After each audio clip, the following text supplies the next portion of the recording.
So 1977, I joined the faculty at Babson College. I had come from Arizona State University. And one of the first people I met was a fellow by the name of Ned Canty, who was the IT director there. And he said I ought to get involved with this new group that was starting a chapter of SIM. So I went to the first organizational meeting, which was held actually in a closet that was pretty close to being a janitor's closet.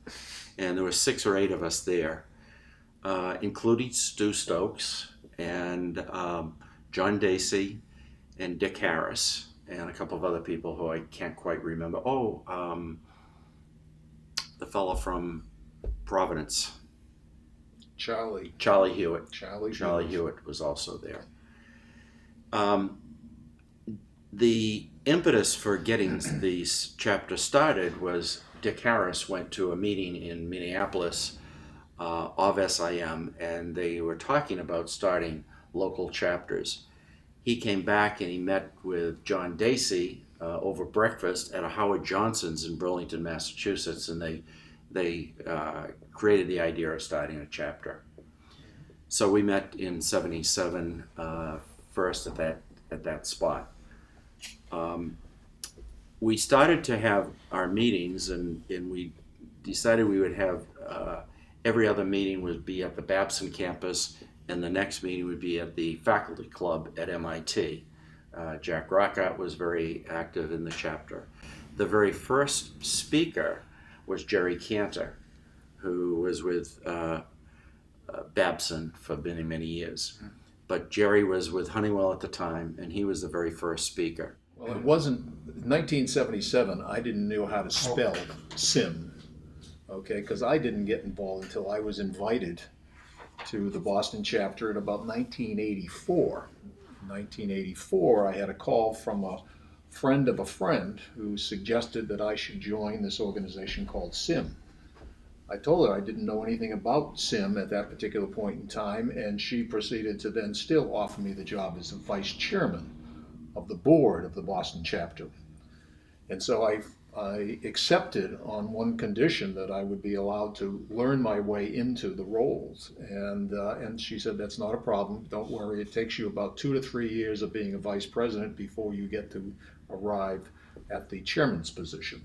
And so I said, fine. She not only talked me into being an officer, she talked me into the membership. She also talked me into becoming an institutional member. Institutional member at that time was you involved your entire organization in the process. So yes, that was when I got involved, and it was an exciting time because there was a lot of stuff going on within the industry, as I recall, at the same particular point in time. So there was a lot of things going on. Now that was Eve Arkush.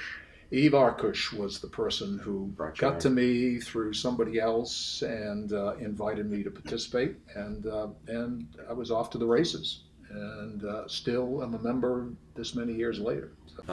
First of all, these meetings that we had at Babson and then at the faculty club were well attended. We'd have 60, 70 people at those meetings. But the big issue was trying to control those people, and we didn't have computers the way we have them today. So you couldn't register online, you couldn't do any of that. So somebody had to call in, accept the registrations, and keep track of everything, and it became a big hassle. And Dave Callahan was our secretary at the time, and he was doing a lot of that work, and it was a real hassle for him. So we hired our first administrative assistant, who was his wife, Dottie, and we basically expected her to work about 10 hours a week. 10 hours a month to do the processing of the monthly meetings, because that's all we were doing at the time. And so she started in the role, and I'll tell you, she was great. And then beyond her, I think she did that for 3 or 4 years, and then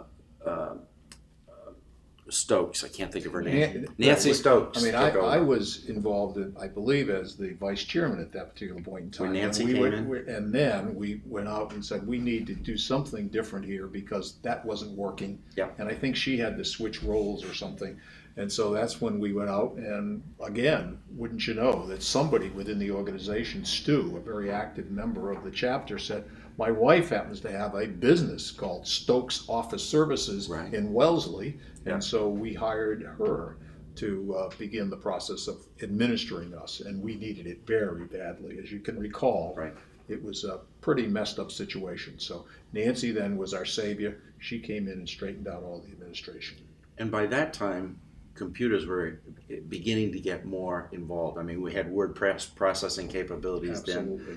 then, and we had a little bit of spreadsheet capability with Lotus 1, 2, 3, and so forth. So we could do some of the things that we Yeah, we needed PCs to. were still trying to figure out where they fit in your technology environment, because you were still primarily a mainframe with a lot of mini computers, because being in the Boston area, you had mini computers. If it wasn't a digital, it was a Data General, or it was a Wang, or it was an RCA or something on that idea. So we needed PCs, and PCs were just starting to come around at that particular point in time.